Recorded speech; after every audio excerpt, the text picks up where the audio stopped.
एक माँ जिसने अपना सब कुछ खो दिया था, और एक शर्त जिसने उसे जीवन का सबसे बड़ा सत्य सिखाया।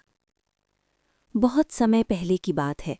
एक छोटे से गांव में किसा गौतमी नाम की एक स्त्री अपने इकलौते पुत्र के साथ रहती थी। वो उसका जीवन था, उसकी पूरी दुनिया। लेकिन एक दिन अचानक उसका पुत्र गंभीर रूप से बीमार पड़ा और कुछ ही समय में उसने इस संसार को छोड़ दिया।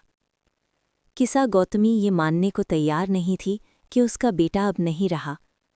वो उसे गोद में लेकर घर घर भटकने लगी और हर किसी से यही पूछती रही, क्या कोई मेरे बच्चे को फिर से जीवित कर सकता है? लेकिन हर जगह केवल मौन था और असहाय नजरें। तभी किसी ने उसे बताया, नगर में एक महान संत रहते हैं, गौतम बुद्ध।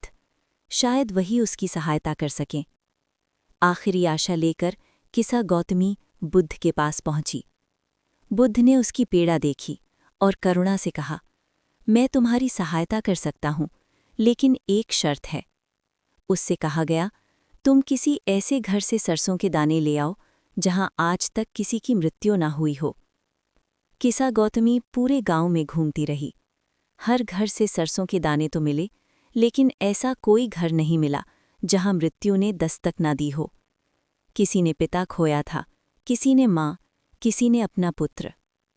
धीरे धीरे किसा गौतमी को सत्य समझ आने लगा। वो अकेली नहीं थी। दुख हर जीवन का हिस्सा है। शाम ढलते ढलते वो खाली हाथ बुद्ध के पास लौटी। उसकी आंखों में आंसू थे, लेकिन मन में शांति। वो समझ चुकी थी, जो जन्म लेता है उसका जाना निश्चित है। बुद्ध ने कहा, दुख से मुक्ति उसे नकारने में नहीं, बल्कि उसे स्वीकार करने में है। उस दिन किसा गौतमी ने अपने दुख को स्वीकार किया, अपने बच्चे का अंतिम संस्कार किया और शांति के मार्ग पर चल पड़ी।